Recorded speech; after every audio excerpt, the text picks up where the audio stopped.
"No human can defeat me," said the alien warrior woman. But the human just smiled and said, "Begin."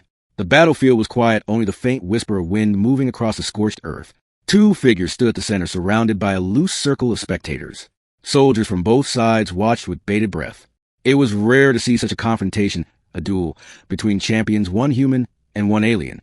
The alien warrior woman stood tall, her violet skin glistening under the twin suns. Her armor was dark and jagged, crafted from the bones of beasts from her homeworld. Her golden eyes burned with pride and certainty. No human had ever bested her.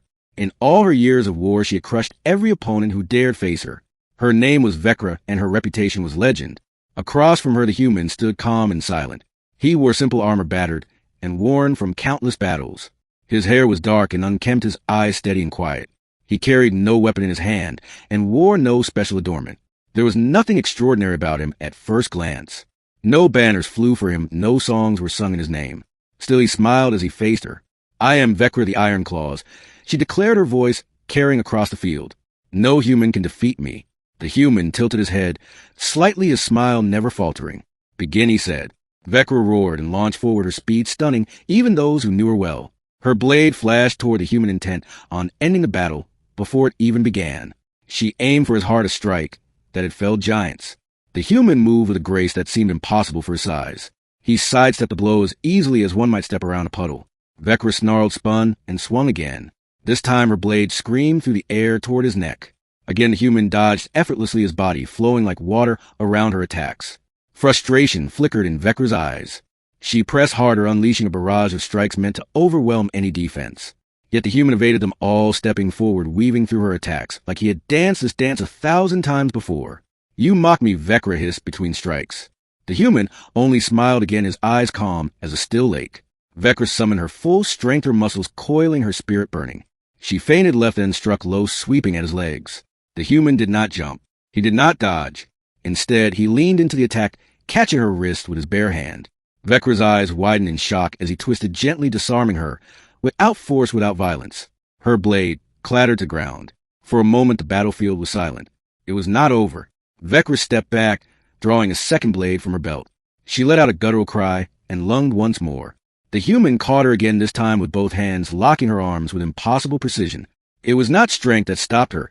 It was something deeper, something far more terrifying. Control. In that moment, Vekra understood. This human was not merely strong. He understood her every move before she made it.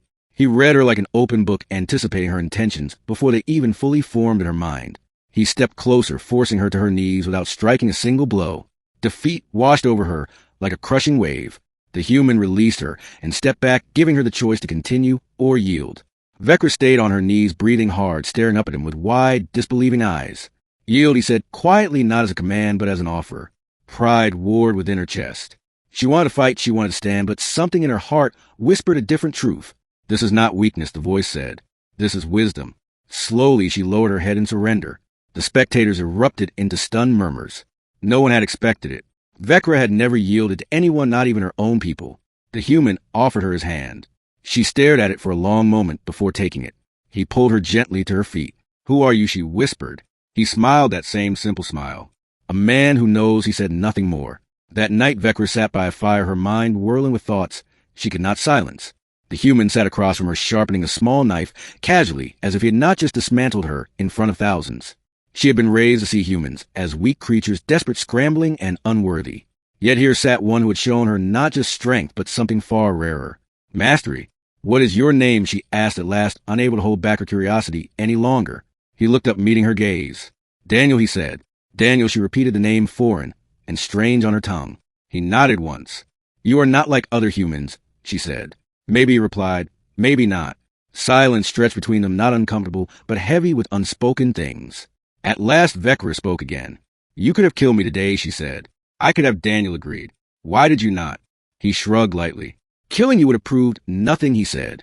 "Showing you who you really are, that is a greater victory." Vekra frowned. "Who I really am?" Daniel nodded. "You are more than your strength, Vekra. More than your blade." She stared into the fire, her heart aching in a way she did not understand. All her life, she had been praised for her power, for her victories. No one had ever looked beyond that. No one had ever suggested there was more to her than blood and conquest. Until now. Days passed. Vekra remained close to Daniel, drawn by a force she could not explain. She watched him train, teaching younger soldiers with infinite patience. She saw him mend weapons, share food, tend wounds. He never boasted, never sought glory. He simply was. And the others gravitated toward him like plants turning toward the sun. One evening, as the stars blinked awake in the sky, Vekra approached him again. "Teach me," she said quietly. Daniel paused, looked up from the small fire he was building. "Teach you what?" "To fight like you." Daniel studied her for a long moment. "No," he said simply. Vekra stiffened. "Why not?" "Because you already know how to fight," he said. "What you need to learn is how to live." She blinked confused. "I do not understand." "You will," he promised. And so began her real training. It was not about blades or strength or speed. It was about patience, wisdom, compassion. Daniel taught her to listen to the wind, to read the hearts of others, to understand that victory was not always found in conquest, but sometimes in mercy. At first she resisted. It felt wrong, soft, weak. But over time she began to see what he meant. One day she stood between two feuding soldiers who had killed each other over a petty insult. With words, not weapons, she defused the situation. For the first time she felt a different kind of power, one that built instead of destroyed. She found she liked it. Weeks turned into months. By the time the next great battle loomed on the horizon, Vekra was no longer the same warrior who had once declared that no human could defeat her. She was something new, something better. When she stood beside Daniel, his allies, not enemies, the armies on both sides paused, awed by the sight. A human and an alien standing together not out of necessity, but by choice. It changed everything. The battle that was meant to be the bloodiest in history never came to pass. Instead, there was peace. Fragile, tentative, but real. And at the heart of it stood a human who smiled easily, and an alien warrior woman who had once believed herself invincible, but now knew a greater truth. She was not invincible.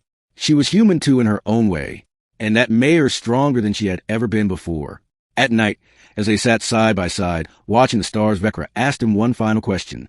"Why did you smile that day when I said no human could defeat me?" Daniel chuckled softly. "Because," he said, "I knew the truth." "What truth?" "You had already defeated yourself," he said gently. "You just needed someone to show you."